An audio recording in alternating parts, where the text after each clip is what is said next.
بسم اللہ الرحمن الرحیم وقال اللہ انی معکم الآیہ۔ اس ایک آیت میں اللہ تبارک و تعالی نے مومن سے ایک بات ارشاد فرمائی ہے کہ اگر تم میری معیت، میرا قرب اور میری مدد اگر حاصل کرنا چاہتے ہو تو تمہیں 4 کام کرنے پڑیں گے۔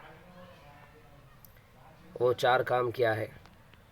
وقال اللہ انی معکم، ارشاد فرمائے کہ میری مدد تمہارے ساتھ ضرور ہوگی اگر تم یہ کام کرو گے، نماز قائم کرو گے، وآتیتم الزکاۃ، زکوٰۃ ادا کرو گے، وآمنتم برسلی، میرے رسولوں پر ایمان لاؤ گے، اس کے پیغام کو دنیا تک پہنچاؤ گے، وعزرتموہم، اور عزت کے ساتھ ان کا ساتھ دو گے، واقرضتم اللہ قرضا حسنا، اور اللہ کو قرض حسنہ دو گے۔ مطلب یہ ہے کہ اللہ کی رضا کی خاطر کسی غریب کی مدد کرو گے، یا اچھے کام میں پیسے لگاؤ گے، یا کسی کو اللہ کی رضا کے واسطے قرض دو گے تو میری مدد تمہارے ساتھ ضرور ہوگی۔ اور ساتھ ساتھ میں ارشاد فرمایا لَأُكَفِّرَنَّ عَنْكُمْ سَيِّئَاتِكُمْ، کہ میں تمہارے سارے کے سارے گناہوں کا کفارہ دوں گا، سارے گناہوں کو معاف فرما دوں گا۔ وَلَأُدْخِلَنَّكُمْ جَنَّاتٍ تَجْرِي مِن تَحْتِهَا الْأَنْهَارُ، اور تمہیں ایسے باغات میں داخل کروں گا جس کے نیچے نہریں بہتی ہوں گی۔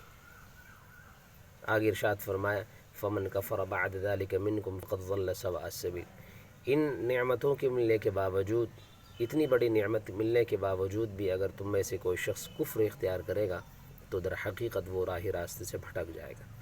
تو اس آیت میں مومن سے ایک بات ارشاد فرمائی ہے کہ دیکھو میری مدد تمہارے ساتھ ضرور ہوگی اگر تم نماز پڑھو گے، زکوٰۃ دو گے، اور رسولوں پر ایمان لاؤ گے، غریبوں کی مدد کرو گے۔ اس لیے میرا محترم بزرگ اور دوستو، ہمیں اور آپ کو بھی چاہیے کہ نماز قائم کرے، زکوٰۃ ادا کرے، اور رسولوں پر ایمان لائے، اور غریب کی مدد کرے۔ اللہ تبارک و تعالی اس کے ذریعے ہمارے گناہوں کو بھی معاف فرما دے گا، اور مرنے کے بعد جو ہے جنت میں داخلہ نصیب فرمائے گا۔ اللہ عمل کی توفیق نصیب فرمائے۔